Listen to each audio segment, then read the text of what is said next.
Well, we can start with Naomi, I guess. Yeah, mine. Does. Give us a little bit of a review of our lessons. Okay.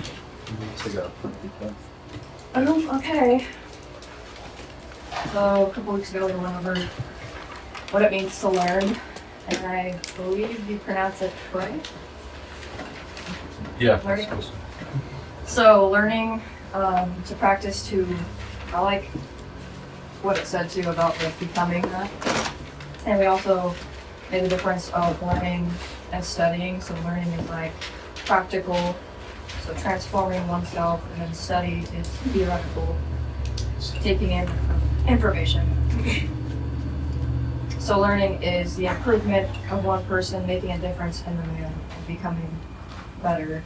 And then studying would be the things that can lead to betterment in a relationship and betterment in your character if you put them into practice. And then I also thought Spirit of the Rites was very interesting, and becoming better morally through what you learn.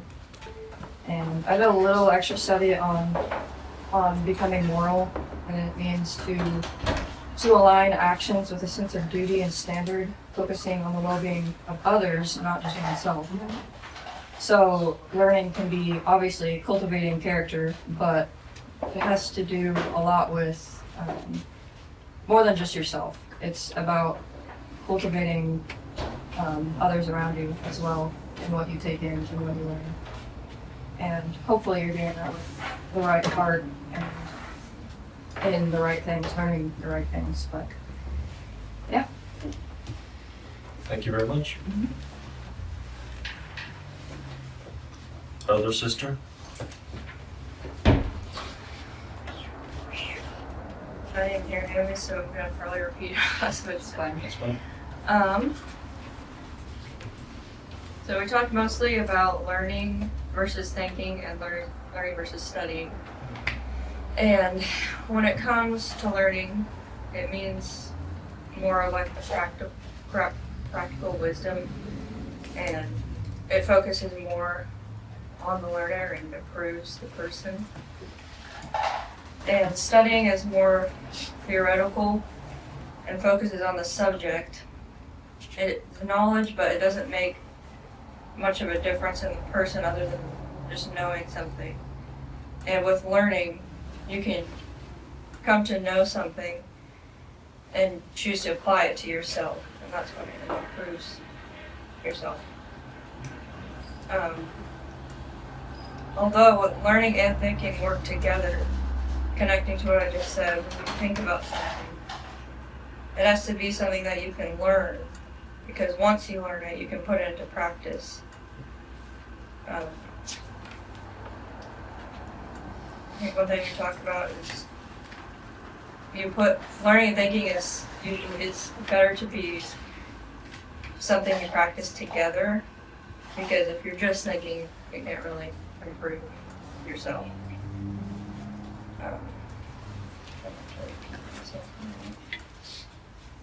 And then we talked a little bit about Confucius and the rites and kind of his way of, or not his way, just the way that he knew the heart of the rites. So if there was a majority of people who believed something that wasn't correct in the rites, he wasn't swayed by that because he understood what the purpose of them was. And then near the end, we were talking about the saying, answer injury with kindness, which I was realizing this morning was connecting to that. And Confucius had a better understanding of that, being to not just respond to injury with kindness, because that can encourage the bad behavior, but to respond with strictness and standard, rather than responding injury with injury, because that just shows that you're in that same place as thinking in a negative way. And I think the more relevant saying that he had was answer injury with uprightness. And this morning I had the Bible the day verse, it's called and it was from First Thessalonians 5:15 that says, "Make sure that nobody pays back wrong for wrong, but always strive to do what is good for each other and for everyone else." Yeah, I had thought of that same That's cool. Yeah. conversation this morning. Yeah, I had thought of that same intellect during conversation this morning too. It's a good connection. I did not. Thank you very much. Yeah, that last. Thank you very much. Not a lot. Yeah, that last session was, that had a lot. Interesting about it, but be Many things about that can be covered again later on. Today we're that we going to probably finish will in some form or fashion. the introduction. Today we're going to be finishing the introduction to this book that I've been going through over the past So, couple months. So as the end of essays like this often will, it's going but to what I appreciate review some things we've already looked at. But what I appreciate about this part is it's going to narrow in a little bit more on Confucius the person. Before we start, this time. So before we start, this time I don't mind if it's, It doesn't have to be a guy and a gal. it doesn't have to be a guy and a gal this time, it can just be whoever. So if Esther and Naomi want to pick the next people to take notes. Yeah. I Take guess notes. everybody's already gone. Yeah, everybody's already gone.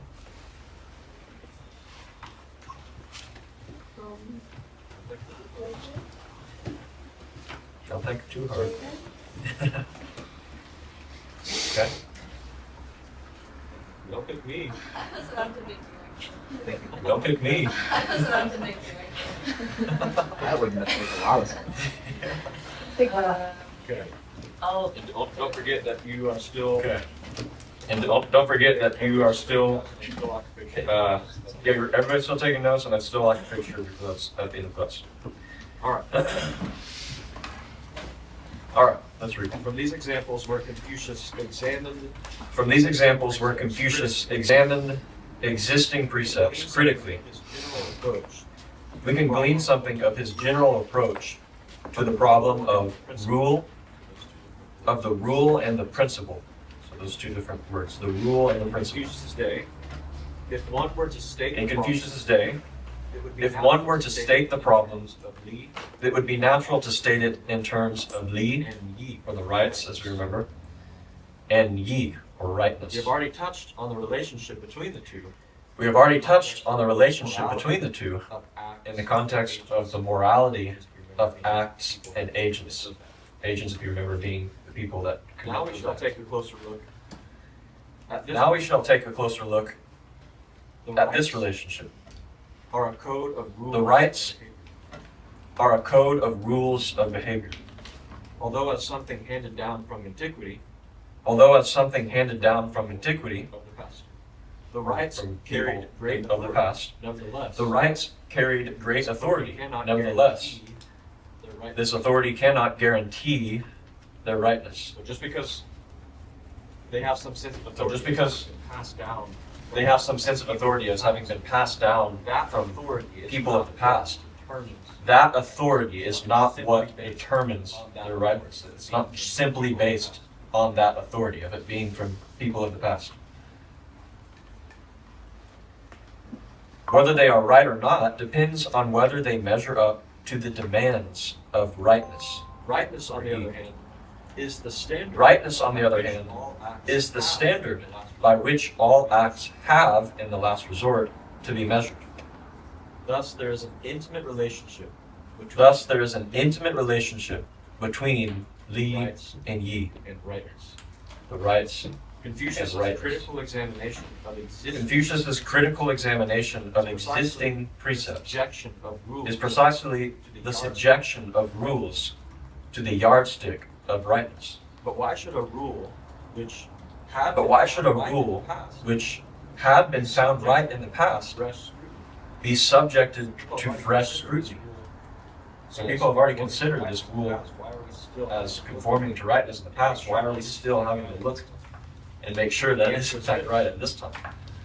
First, answer is a rule this. Once formulated, First, a rule once formulated in precise terms cannot adapt itself to changing what was circumstances. right in a previous age What was right in a previous age need not continue to be right in a this subsequent age. awareness that rules have to keep This awareness that rules have to keep pace with changing times is clearly felt by Confucius. Obviously a very sensitive subject. This is obviously a very sensitive subject, because you can obviously take this way too far. And If it's not being I mean, explained if with a wise heart, it's not being explained with a wise heart, people could begin to say what is good is actually bad, and what is bad is actually good. Obviously, you don't want to fall into that kind of confusion, but you'll see how that's not at all what's being suggested here. Confucius said, Yin built on the rights of the yin built on the rights of the xia. These different Chinese terms you're going to hear have to do with dynasties, so different ruling families from one age to the next. The yin built on the rights of the xia. What was added and what was omitted can be known. Built on the rights of the yin. The Zhao built on the rights of the yin. What was added and what was omitted can be Here we known. see that although the rights of a Here we see that although the rights of a subsequent age, the age that followed another, the previous one, were based on those of the because previous of the one. lapse of time, new Because of the rules lapse of time, had to be added. new rules Obsolete ones. had to be added, and obsolete ones This omitted. awareness that what is appropriate changes This awareness with the that times what is appropriate was one of the changes with the outstanding times features of was Confucius. one of the outstanding features of Confucius' So thought. much that Mencius describes him as the So sage much that Mencius describes him as the sage whose actions were timely. That's that word again, timeliness. Circumstances may arise Second, where one circumstances may arise where one rule comes into conflict with another. such a conflict can only be resolved Such a conflict can only be resolved by appealing to basic moral principle. We see that difference there again between rule and principle. Third, even with a rule which may Third, even with a rule which may be satisfactory in itself, observance of it. there are occasions when the observance Third point's very. For all these reasons, very interesting. one For all must be these reasons, constantly on the alert one has to be constantly on the alert that a rule to the possibility may need rethinking that a rule may need rethinking at any moment and on any occasion. So far, we have only looked at the problem from So far, we have only looked at the problem from the point of view principle. of the subordination of rule to principles. So the principle is what determines the rule. Equally, principle cannot do without rules. Equally, principle cannot do without rules which give it effect. Principles are kind of So even though rules in the sense of principles are kind of above how rules in the sense of seen. how rules are actually to be seen. So like first understanding the principles. The heart. Itself has been understood. We understand the heart, the spirit behind Principles still the need principle. rules. And this is why. Principles still need rules, and this is why. Moral principles need to be put into effect. Moral principles need to be put into effect. Puts a moral principle And any act that puts a moral principle will in into fact effect be an exemplification of will in fact be an exemplification of some rule or other. This is, as we have seen, particularly so. This is, as we have seen, particularly so, Of an act is to where show the purpose of an act is to show a certain attitude. For example, no respect. action is inherently No action a sign. is inherently a sign of respect. An action can only serve to show respect given a certain convention. And a convention can only be stated in a rule. It's going back to what we were saying, I think, the week or the session before last, and Hattie had covered it in her summary when we were talking about there are certain conventions followed to be able to show, properly show, and this depends on the culture too. Respect. Like learning to say thank you, as the example you gave, right? Or that you had re-summarized that I had given or somebody. What is one we like to tease about? I don't even know if this is even true, but like how many Asian people will show respect in eating their meal by being really, really noisy or burping and stuff like that. Yeah. To not do that, to eat your food like super meagerly and super politely. And again, I don't know how accurate this is, but this is just serving as an example. In a culture like that, that would actually not be seen as very respectful. You're kind of showing that you don't care for or enjoy your food. While what is seen as disrespectful here, being really noisy and burping, all that sort of stuff, that's seen disrespectful here. That's actually seen as respectful, or as at least a sign of gratitude towards like whoever provided or made the meal, because you're obviously really enjoying it. So those are kind of silly examples, but that's the convention. An action can only serve to show respect given a certain convention. And a convention can only be stated in a rule. So no, I don't think it's necessarily a rule per se that you have to burp when you're eating in China. But that's kind of, the principle needs to take form in a rule. Thus, while a rule can remain right only if it is constantly measured against the demands of principles, a principle cannot do without rules if it is to be put into effect. This dialogue between rule and principle constitutes the essence of Confucius's moral thinking.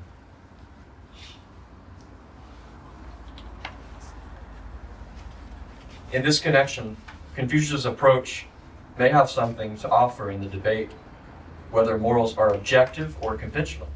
So this is another philosophical controversy. Are morals something that are objectively true, or do they depend on culture to culture? But that's kind of besides the point. That's a different argument. The argument runs something like this, so he's going to go into a little bit. If morality is conventional, it has no objectivity. One can only judge moral rules within the conventions of a given social system or culture of which they form part. There is no way of adjudicating between different systems. On the other hand, if morality is objective, how we come to know these objective realities poses epistemological problems. It's a big word having to do with the study of knowledge. Nothing to worry about. Confucius' approach seems to offer a way out. All moral rules have implicit in them some principle or principles. A rule can thus always be judged by its success in realizing these principles. So a rule is not valuable simply because it is able to be followed. It's because the rule serves the purpose of the principle. And being able to reach the ideal of that principle through the rule is what really validates it as a good and helpful rule. A rule can thus always be judged by its success in realizing these principles. In other words, moral rules have built-in standards by which they can be judged. If they are found wanting, this points to the way of their improvement. So if rules are not really meeting up to the ideal of the principle behind them, that's when you begin to see maybe there needs to be some adjustment. Because they're obviously not realizing the heart behind why the rule was originally put in the first place. And that's why things tend to change with time. That's how things tend to change from even generation to generation. On the other hand, the implicit principles are ideals which become clearer to us as they are used as standards to criticize the rules. We gain greater insight into a moral principle by discovering the inadequacies of the rules which give it effect. So what does this require you to understand from the very beginning? The heart. Yeah, the heart, the spirit behind the rule. It requires you to understand the principle. And you can't really understand the principle if you don't know the heart and the spirit behind it. Apart from reflecting on moral insights of the past, thinking also is important if we are to be able to see connections between phenomena that may seem unconnected at first sight. We have seen that this is important both in the sphere of literature and in the sphere of morals. In literature, we have seen that the odes can stimulate the imagination so that we can see underlying similarities between things that don't seem to have anything to do with each other. In morals, it is by means of the method of shu, understanding, that we can hope to be able to practice benevolence or goodness, practice goodness. And shu consists in using ourselves as analogy to find out about the likes and dislikes of other human beings. Confucius would not tolerate any student who, because he failed to think, was unable to discover new applications for known principles. So what is this suggesting about what Confucius encouraged? He was always encouraging creativity. He was not this, as actually most people tend to make him out to be, even in China. He was not like this rigid, like you have to, like a disciplinarian. I'm not thinking of the right word, but he was not a super religious-minded, black and white sort of guy. He encouraged learning to think things out. Because how else can an individual come and, like we were saying, know the heart, the principle, the spirit behind something, without it actually being something that they're searching out for themselves? And here's times where he more or less said that. He said, when I have pointed out, here, this is familiar to us, when I have pointed out one corner of a square to anyone, and he does not come back with the other three, I will not point it out to him a second time. So Confucius is going after an attitude here. He's going after an attitude of the heart. Indeed, Confucius believes so much in the value of the student making the utmost effort to think things out for himself that he said on the same occasion, I never enlighten anyone who has not been driven to distraction by trying to understand difficulty, or has not got into a frenzy trying to put his ideas into words. We have seen that Confucius praised Zhu Xia as someone worth discussing the odes with. In praising Zhu Kung, in a similar vein, he added this remark: tell such a man something, and he can see its relevance to what he has not been told. So he's able to extend. It's a very creative thing. It's a very creative, even poetic. Like we have the same conversation when you're talking about how to write poetry.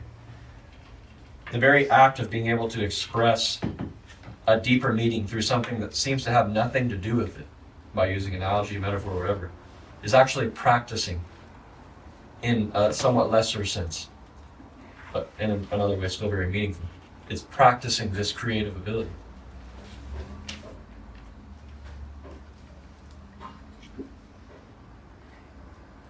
This is also the quality essential to a teacher. A man is worthy of being a teacher who gets to know what is new by keeping fresh in his mind what he is already familiar with. Could you say that again, please? Yeah, this is actually quoting 2.11. If anyone wants to know that. Thank you. 2.11 says, a man is worthy of being a teacher who gets to know what is new by keeping fresh in his mind what he is already familiar with. Intelligence is something Confucius valued greatly. His highest praise was reserved for Yang Hui, who is not only superior to his fellow disciples in moral attainment, but also in intelligence. And Confucius wasn't shy about it. Like I said before, he'll tell all of the disciples who's doing the best job. When Zhu Kung, who was himself a man of intelligence, remarked, how dare I compare myself with Hui? When he is told one thing, he understands 10. When I am told one thing, I only understand 2. So he's able to make connections and extensions, but not to the degree of this student. Confucius consoled, I don't know. He comforted him, saying, you are not as good as he is. Neither of us is as good as he is. Confucius himself said that. Confucius was both a great thinker and a great human being. As a thinker, he held up an ideal for all men. This consisted of perfecting one's own moral character. Realizing this ideal involves not only being good or benevolent to other individuals, but also working unstintingly for the welfare of the common people. For this, Confucius could hold out no hope of a reward either in this life or in the next. The reward lies in the doing of what is good, and this constitutes the joy of following the way. So he's more or less saying, in a way, what we do, say from even the son's perspective, is not so that we eventually get, this, whatever this idea of paradise is in heaven. But it's to have even God's perspective in the joy we find is in the process of what God is doing in us now. And that's what Confucius is more or less encouraging himself. He said, I can't promise you a reward per se. The reward is the fact that you're engaging it in the first place, that you're willing to go through this struggle and be able to see the joy in that. It's the joy of the process. The reward lies in the doing of what is good, and this constitutes the joy of following the way. He had great respect for the wisdom of the past, but he did not accept it uncritically. For him, the only way of making progress is to reflect on what has been handed down to us from the past. He was anything but dogmatic. That's kind of the word I was looking for earlier. He was not a dogmatic person. He refused to entertain conjectures or insist on certainty. This is actually quoting an intellect. He refused to be inflexible or to be egotistical. In characterizing himself, he said, I have no preconceptions about the permissible and the impermissible. And don't worry, most of these will be assigned to you to read later. It cannot be denied that over the centuries, Confucianism acquired a lot of dogmas and developed authoritarian tendencies. This is kind of how, unfortunately, his philosophy developed in China. But it would be grossly unfair to lay these at Confucius' door, as to blame Jesus for the excesses of the church in later ages. A very similar thing happened. Things became very quickly dogmatic and authoritarian, using the teachings of these people. Confucius was modest about his own achievement. He said, how dare I claim to be a sage or a benevolent man? In spite of this modesty, he must have realized his own ideal to a great extent. Otherwise, it would be impossible to account for the reverence and affection shown him by his disciples, who were widely different in talent and temperament. Yang Hui, this is his best student, the young student, who was outstanding in morals and intelligence, said, when Confucius thought he had died in an armed siege, while you, master, are alive, how would I dare to die? He described the ideal of the master and his method of teaching as follows. And this is Yang Hui speaking. The more I look up at it, the higher it appears. The more I bore into it, the harder it becomes. I see it before me. Suddenly it is behind me. The master is good at leading one on step by step. He broadens me with culture and brings me back to essentials by means of the rites. I cannot give up, even if I wanted to. But having done all I can, it seems to rise sheer above me, and I have no way of going after it, however much I may want to. It's a very beautiful passage, but it's like it's like perfectly mixed with the sense of like hope and defeat at the same time. Like it's beyond me, but I can't stop pursuing it. Zukung, the man of the world who had a successful career as both a diplomat and as a merchant, made this comment when someone disparaged Confucius or basically spoke ill of him. The master cannot be defamed. In other cases, men of excellence are like hills which one can climb over. The master is like the sun and the moon which one has no way of climbing over. Even if someone wanted to cut himself off from them, how could this detract from the sun and the moon?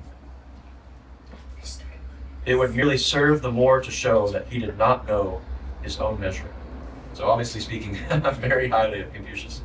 That actually may have been after Confucius passed away that this man said this. He further said, the master cannot be equaled, just as the sky cannot be scaled. In life he is honored, and in death he will be mourned. How can he be equaled?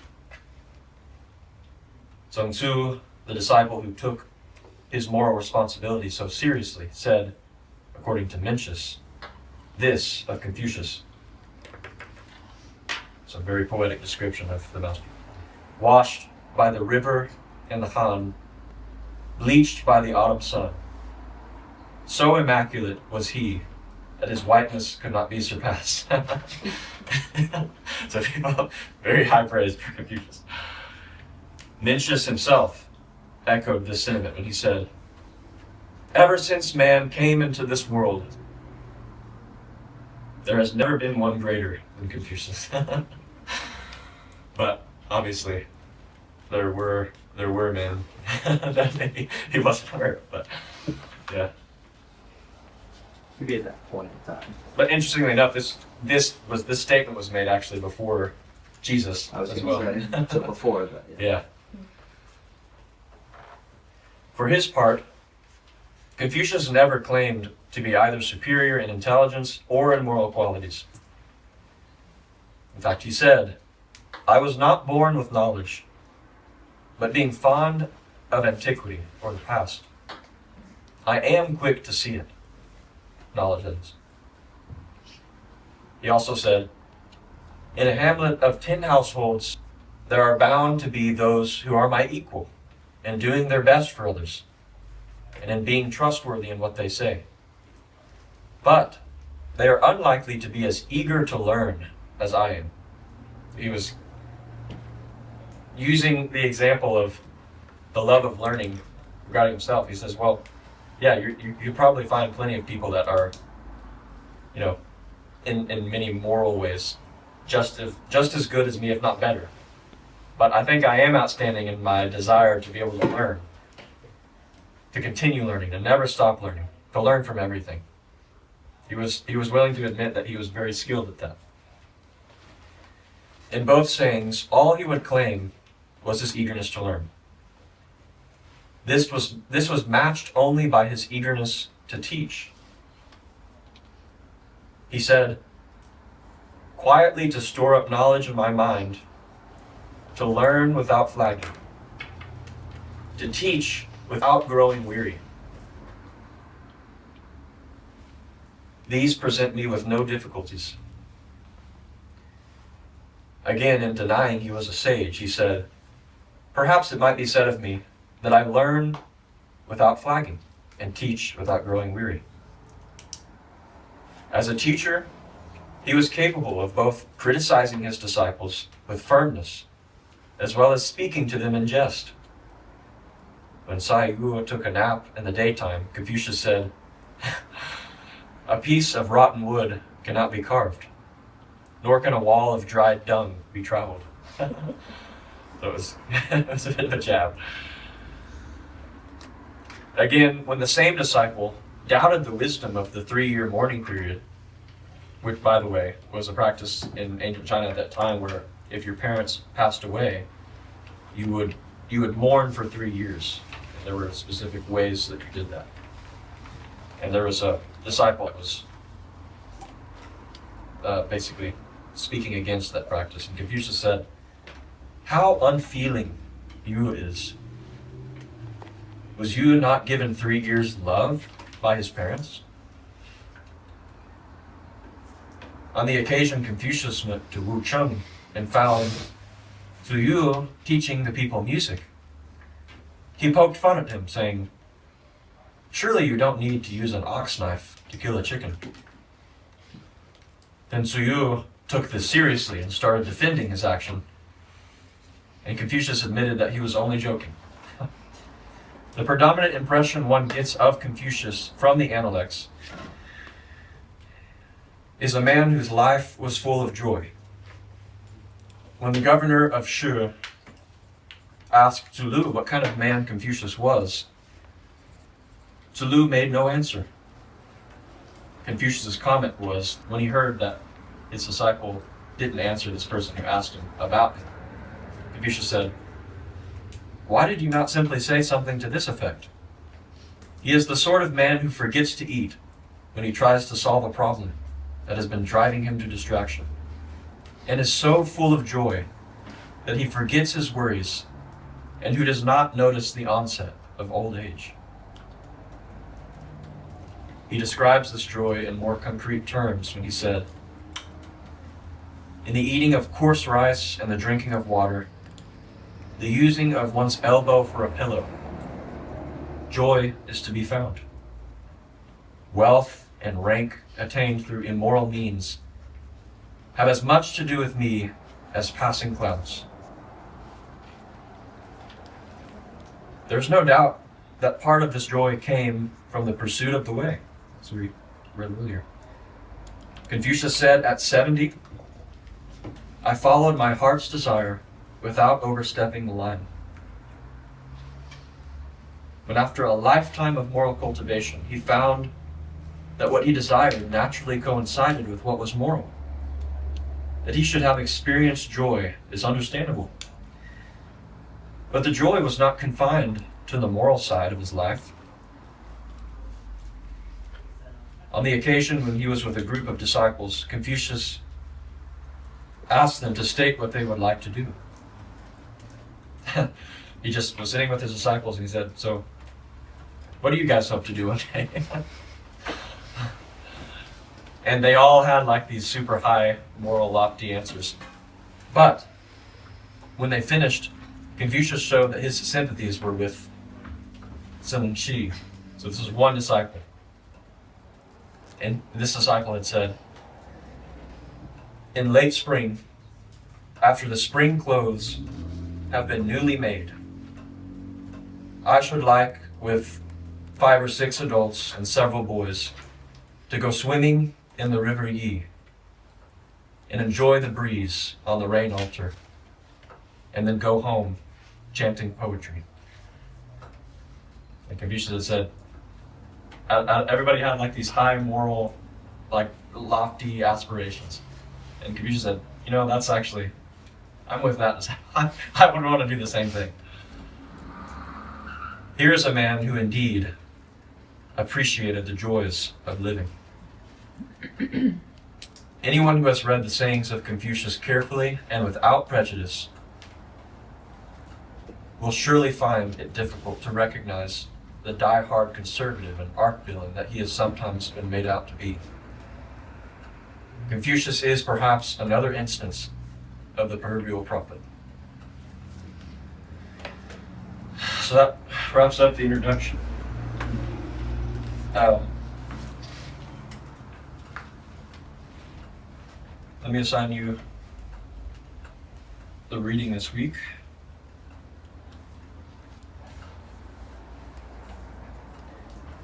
So let's look at 2.4 again. Some of these you may have read already. Then we'll do 2.23, 5.9, 5.28, 7.2, 7.19, 734, 9:4, 9:11, 11:23, and then 17:4, and lastly 18:18.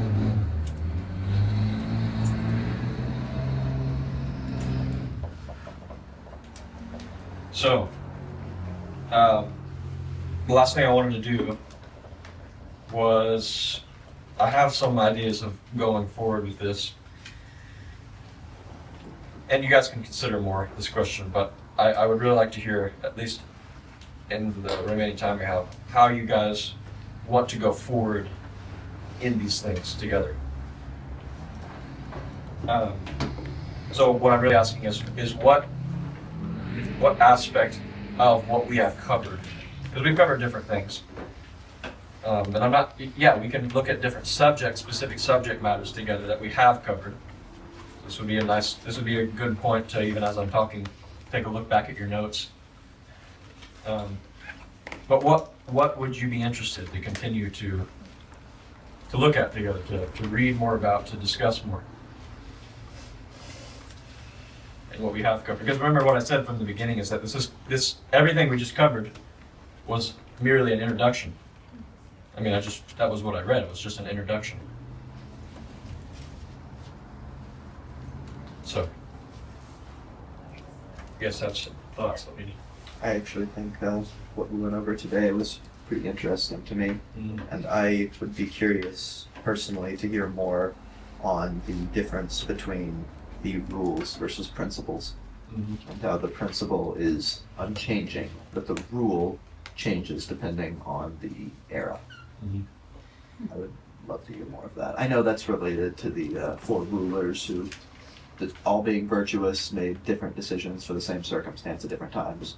Yep. I know it's probably related to that. I would personally be interested to hear more of that subject. Okay. Yeah, that's something that kind of comes up in different ways throughout various conversations we've had.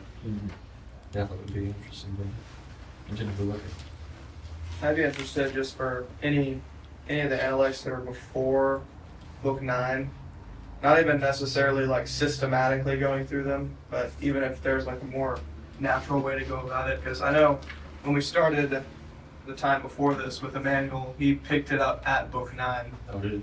So I haven't really had more in-depth study of much before then, other than what we've read Me here. too, because I got in at like book 11 or 12.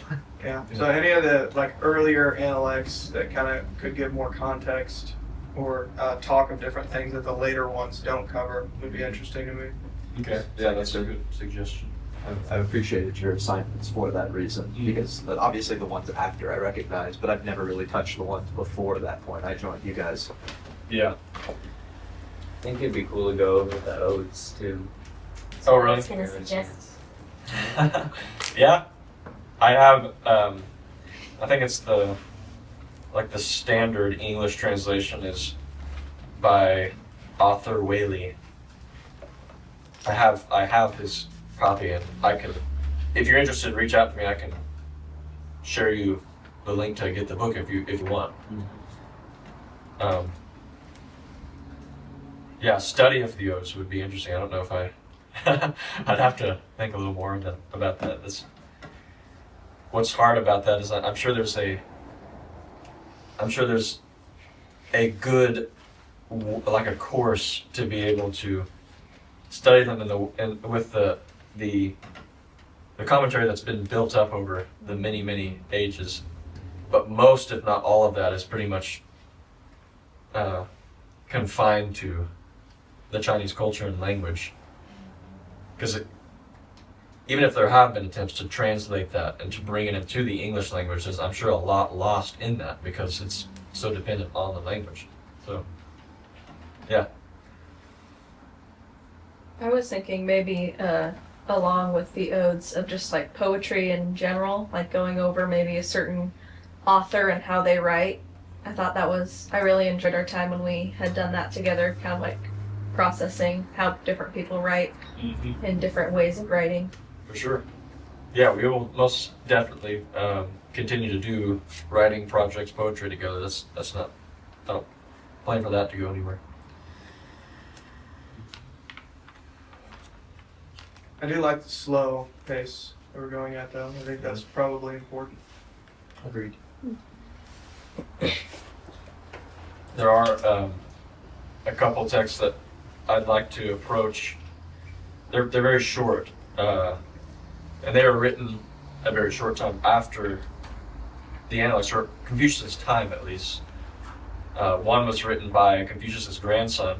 Another was written by one of Confucius' disciples.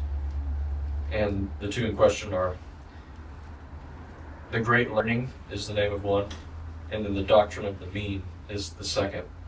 They're very short texts, and they have a very similar format to the Analects, where it's like a short saying of sorts, but it's very much inspired by, and it's kind of like an elucidation or extension of the teaching of the Analects. It's where we get, actually, I think it's from The Great Learning, where we get that pattern of, in order to bring about change to the world, you have to bring about change to the nation. It goes all the way down to,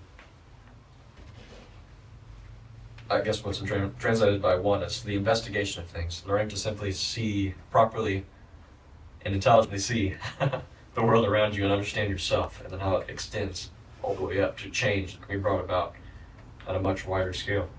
These are the texts that teaching actually comes from. So that may be another thing to look at.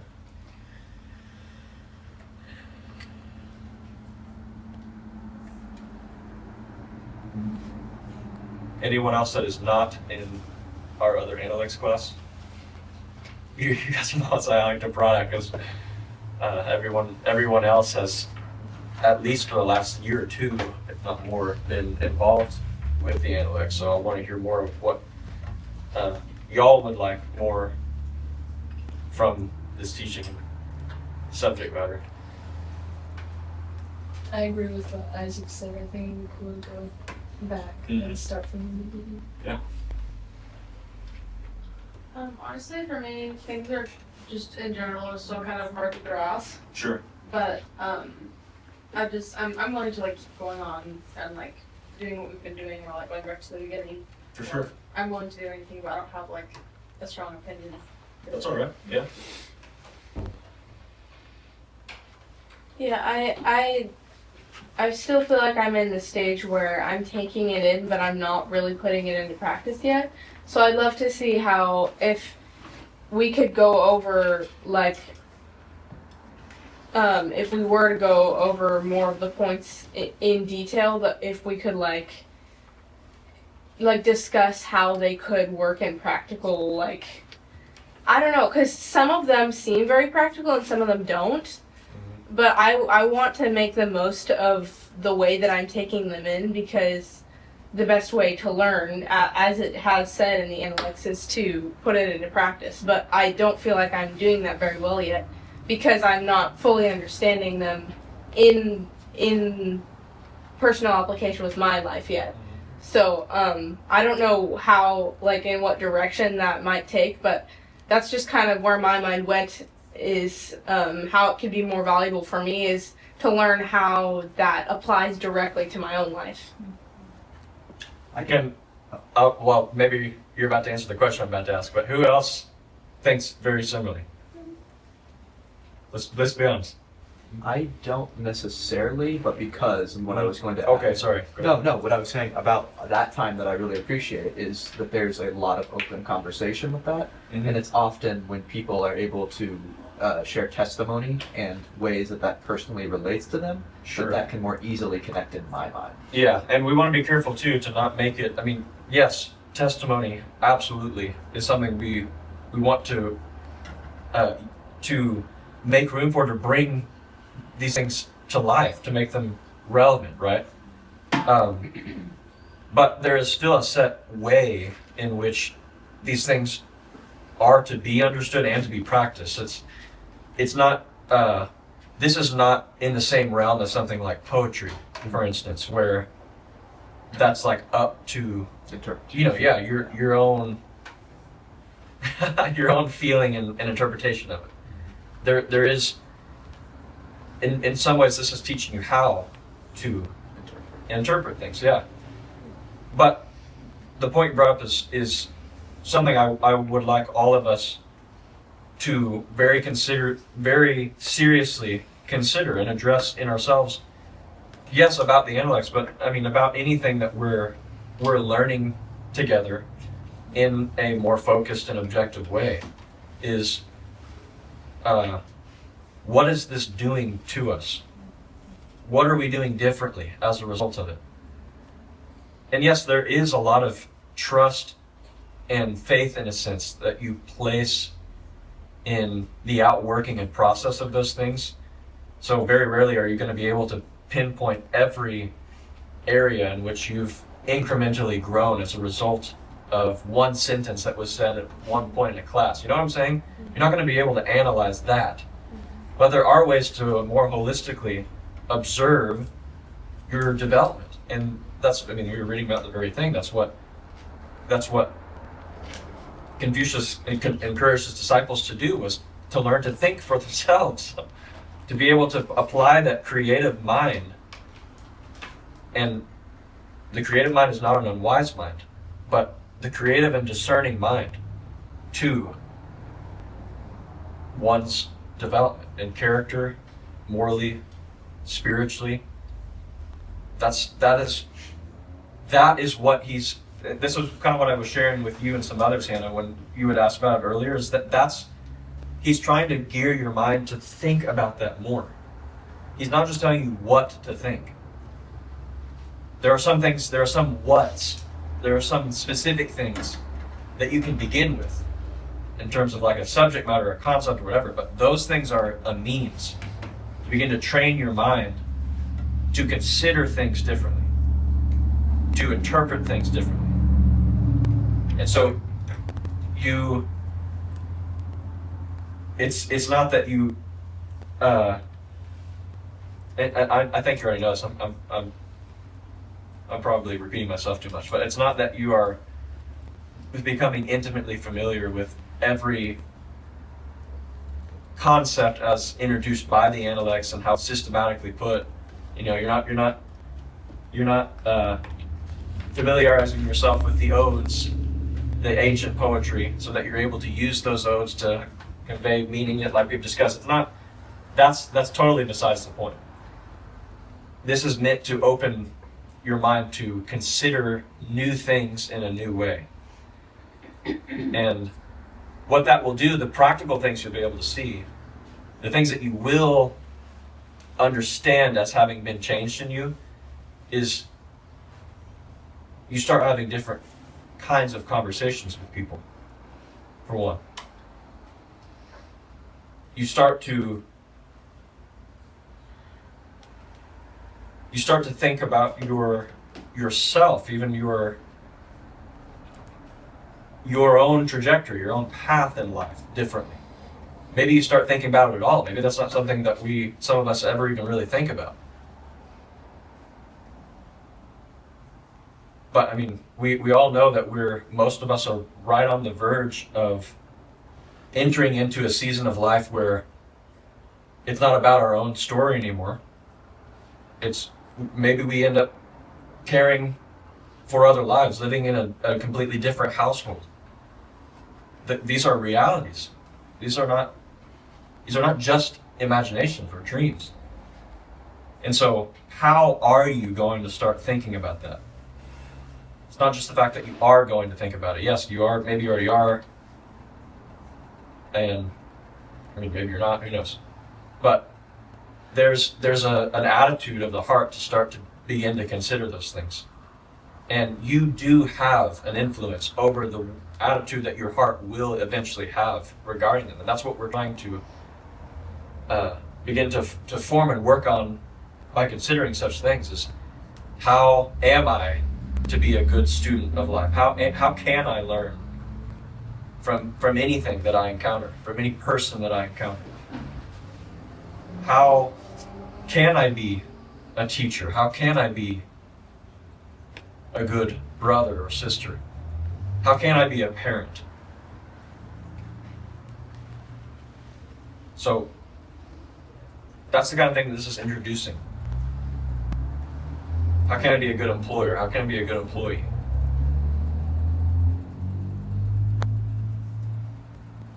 This is approaching these things is not beginning to paint a blank canvas. You are the blank canvas. There are already ways in which these things have been understood previously. That's what we're kind of saying today. There are rules and principles of antiquity by which these things have not only been thought out but practiced. And some things have been seen as successful and other things have been seen as not worth paying attention to. And so we look at the things that have been done successfully, the rules, the precepts that have been practiced and they bear good fruit. They have been proven to bear good fruit. And so you start learning, and then you start putting them into practice. You start trying to see that same fruit produced in your own life. But I appreciate what every single one of you shared as to how we go forward with this together. I think there's a lot, and in fact, it's no small thing that we haven't gone over the first several books together, because the first several books have a lot of really good stuff, even the first few books. So that would, in fact, book 4 is something I was thinking about going through with you guys because it talks a lot on goodness. But yeah, we don't want to just over idealize or conceptualize something like goodness. We want to see how does that make sense in life when we're not talking about it in our analytics class. Where can we actually see it? Anyways, on top of that, I really still just absolutely love when you guys will reach out to me about things that you've been reading, or like it doesn't even have to be a question. Like, I don't understand this. I always have to answer this too. But like, you can also say, like, I noticed I actually thought about say this particular analytic or this concept, and I noticed where maybe not just even where I have been able to see it come to life, but I noticed where it's lacking. That's probably the first thing you'll notice. You'll notice where it's lacking. And I kind of see a path forming as to how I can improve in that. I would really like to hear about that.